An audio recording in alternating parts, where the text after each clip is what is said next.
ज़्यादा से ज़्यादा सिलेबस को कैसे कवर किया जाए। देखो होता क्या है, एक तो यूपीएससी का सिलेबस बहुत बड़ा है, ठीक है। बच्चे जैसे तैसे करके उसको कवर भी कर लेते हैं, लेकिन फिर उसको रिवाइज करना बहुत हेक्टिक हो जाता है। और मैंने तो ज़्यादातर बच्चों के साथ ये देखा है कि वो मान लीजिए एक बार इन्होंने सिलेबस कवर कर लिया है, उसके बाद जब वो रिवीजन स्टार्ट करते हैं तो वो देखते हैं कि वो तो बिल्कुल लॉस्ट है। उनको तो जो उन्होंने सबसे पहले पढ़ा होता है उसमें से उनको कुछ याद ही नहीं है।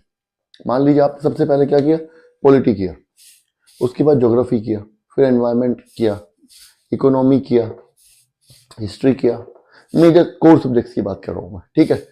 अब जब दोबारा आप पॉलिटी स्टार्ट करेंगे रिवाइज करने के लिए तो ब्लैंक होते हैं वो बिल्कुल, उनको कुछ समझ ही नहीं आ रहा कि हमने क्या कब पढ़ा कैसे पढ़ा, क्योंकि इसको पढ़ने में ही मान लीजिए अगर पॉलिटी को आपने 1 महीना दे दिया, 20 दिन दे दिए, फिर इसको दिया आपने 20 दिन, इसको दिए 1 2 3 4 5, लगभग 3 साढ़े 3 महीना तो ये लग गया।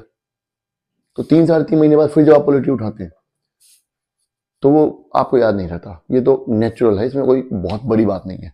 और ये सबके साथ होता है, ऐसा नहीं कि अगर आपके साथ हो रहा है तो वो कुछ गलत हो रहा है। नहीं नहीं, सबके साथ होता है, कुछ नहीं है। मैं यही तरीका आपको बताने वाला हूँ कि सिलेबस जल्दी जल्दी कैसे कवर करना है, और उसके बाद आपको रिवीजन में करने में आसानी। ऐसा ना हो कि आप रिवाइज करने बैठे और आपको सब कुछ भूल गए, तो फिर क्या फायदा, फिर तो फिर दोबारा फर्स्ट ही टाइम ही पढ़ने जैसा हो गया, फिर उतना टाइम कंज्यूम होगा।